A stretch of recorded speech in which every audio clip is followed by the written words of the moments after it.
We didn't think we could get anything past this body. Does that mean it will clear the Senate as well? I think it will eventually clear the Senate. Frankly, I think a lot of senators, Democrats and Republicans, even as the deal was being struck between Chairman Wyden and Chairman Smith, thought, we're never going to see this thing. Like, this is like, the House is just not wired or built to pass these sorts of bills. But lo and behold, I think later tonight, they're going to, it's a 2/3 requirement. Yes. Everybody's confident they'll clear it, and they'll clear it easily. And I don't know whether that's 300, 350, something like that. But it's going to come over with a head of steam. And then I think the Senate's going to be under a fair bit of pressure to take it up. And that's not to say they won't try to amend it. Senators like to try to amend House-passed bills. They don't like just taking House bills and sending them to the president's desk. But I am pretty skeptical that the Senate's actually going to effectuate changes. Again, they will try. But everything in the Senate takes 60 votes. Neither party has 60 votes. So I think at the end of the day, this thing gets to the president's desk, either as a freestanding thing, or we've got some government funding deadlines coming up at the end of February, early March. So it could be attached to one of those. Yeah, that's really interesting. We've got an interesting balance here, expanding the child tax credit, something that Democrats have been passionate about, goes back to Build Back Better. This is a big Biden initiative in exchange for more business-friendly taxes here, the incentives that we're seeing in the bill. Is this just good old-fashioned politics, a transaction that works for everybody? How come suddenly we have something that can pass this House? I mean, it is. Both sides gave, right? Democrats wanted initially something much, much bigger on the child tax credit. Came down. Republicans had some red lines, maintain a work requirement, no monthly checks, sort of things like that.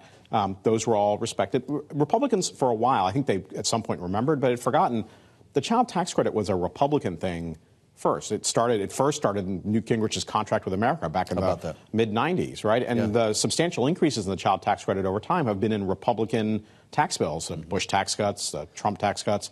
Those both doubled it. So I think part of it is they found their roots on this. And then, obviously, of the business provisions. Look, I mean, what's going on here is the core elements of this are bipartisan. And both Republicans like the child tax credit, Democrats like the child tax credit, these incentives for research. Everybody loves R&D. Yes. So, there's nothing in here that's sort of a finger in the eye of the other party. Sure. And that's what makes it work. Boy, maybe there's a recipe here that can be applied to some other issues, because we're just not seeing this happen anywhere else. I'm curious your thoughts on Speaker Johnson's handling of this, particularly the demands from New York Republicans for SALT to be included here, the state and local tax deduction. Right. This has been a sticking point in a lot of legislation. It's not seen the light of day. And Speaker Johnson has half a dozen lawmakers march into his office demanding this happen. He said no to them. I guess they'll take this up potentially in a separate bill. I don't know how that could possibly pass this House. But important, considering the companies that could have benefited from this, the members of his conference who could have benefited from it.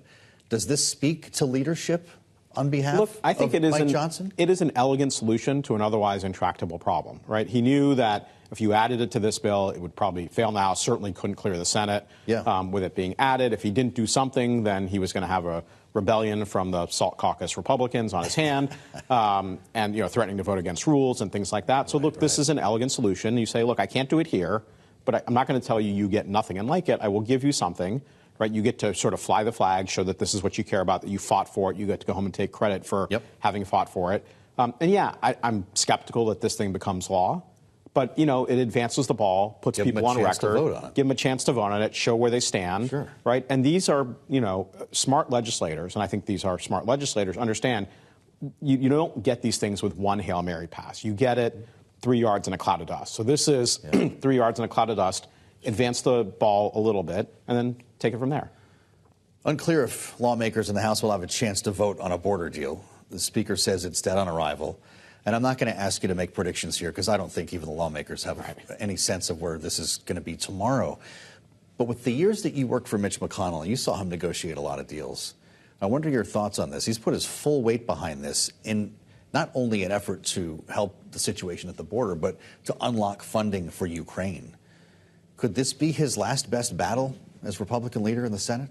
I don't know that it's his last best battle as Republican leader in the Senate. We still have other battles ahead of us. FISA is going to expire. We've got all the Trump tax cuts expiring at the end of 2025. So there are many battles still left ahead. But this is one that he clearly cares quite a bit about. I mean, one thing, one metric of sort of where his interests are is what is this topic that he's talking about? Every morning he goes to the floor, opening of the Senate, and gives a speech. Yeah. And he's been talking about Ukraine and border constantly for as far as I can remember, for the last several weeks. He is really personally committed to this. He believes it. He believes it in his soul that this is the right thing to do. And, but these are challenging political times. Obviously, the House is in a different place on this. Former President Trump is in a different place on this. These are tricky political waters to navigate. If that Trump influence squashes a deal, or if they just can't come to terms between the two chambers, to what extent will Mitch McConnell feel empowered to attack this alone? Is there enough support to move a standalone Ukraine funding bill? I think that is an untested proposition. It may become. We may test it. We're going to find out. We may test it at some point. It's obviously ultimately not his call. Senator Schumer is the Senate Majority Leader, so he would be the one to say if we're going to test it.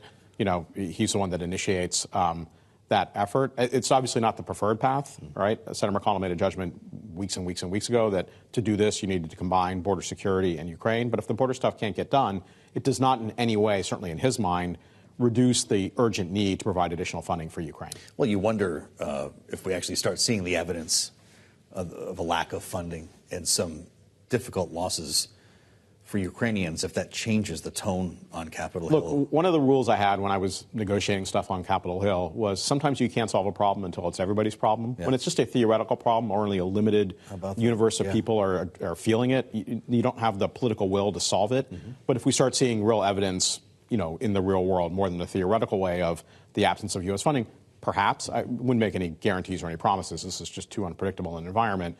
But that could be the sort of thing where people realize, oh, this is not just a hypothetical thing. This is a very real thing. We're coming up on a week at the beginning of March that will include a potential expiration of funding, unless we can figure that out, the State of the Union, and Super Tuesday. Not to mention the start of Donald Trump's trial here in Washington, potentially. If you're busy that week, you might want to check the calendar. As you consider the State of the Union, I'd ask you two questions. It's only a month away. Will it happen, assuming the government is up and running and funded? And will Mike Johnson be sitting behind Joe Biden?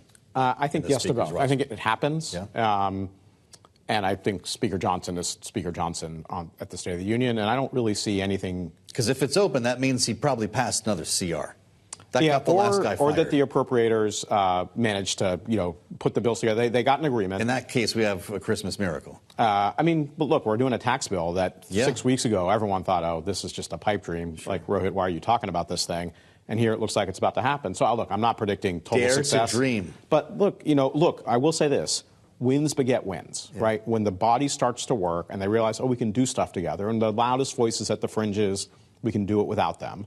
Wins beget wins. So little wins can yield slightly bigger wins, can sleep larger wins. Now, life is unpredictable. Maybe we get one win and then we just fight for the rest of the year.